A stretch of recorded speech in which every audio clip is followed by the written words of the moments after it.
Major General Sudhakarji, what would you like to see on what Mr. Shukla is saying?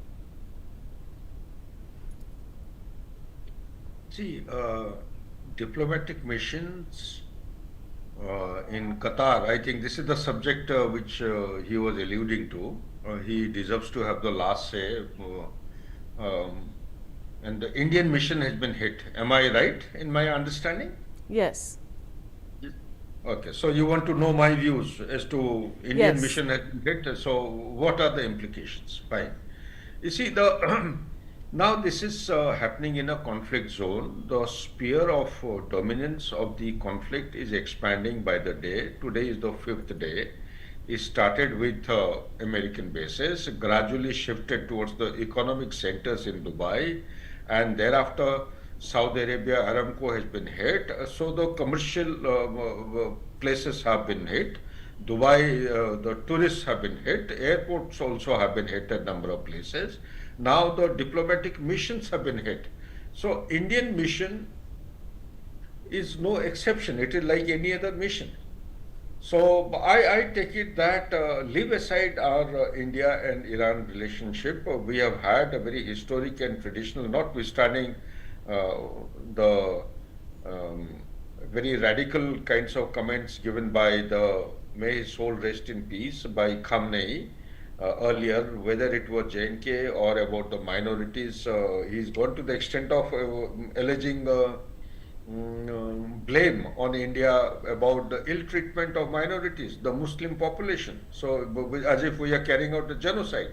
So, leave aside that. Now, a different paradigm has to be seen that it is in the conflict zone in a distance of 80 to 280 kilometers or within 300 kilometers of radius. Keep the Tehran as the central point. You find, or say maximum 1000 kilometers, these are the countries which are immediate neighbors.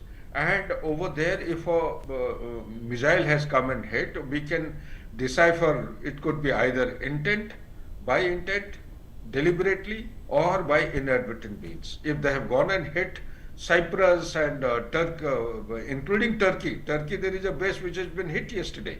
So India is no exception. So they are prioritizing. They are doing things to a plan. India should not take umbrage or an exceptional this thing because there are no distinctions in the battleground. Anyone and everyone who comes in the line of fire will be there because Iran is been subjected to such a thing. If you corner a cat within the four walls, a stage will come wherein cat will not bother about what is there and what is not there. It will simply pounce upon the aggressor. Even if the aggressors are not there, it goes totally out of mind. So that is the kind of thing taking place with an aim and intention that pressure should be built and put on Donald Trump so that he comes to the negotiating table.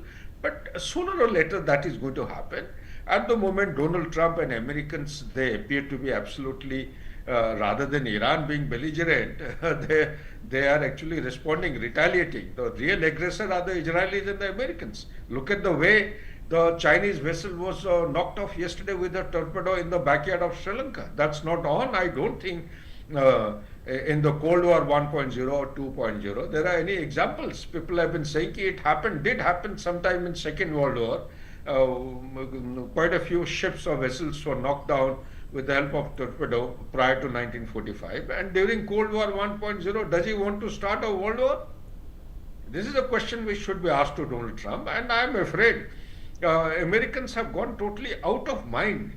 They are neither thinking, they don't know what is wrong and right. They are taking recourse to such kind of measures which is putting the whole world, the entire planet, in a state of geopolitical churn, very intense churn.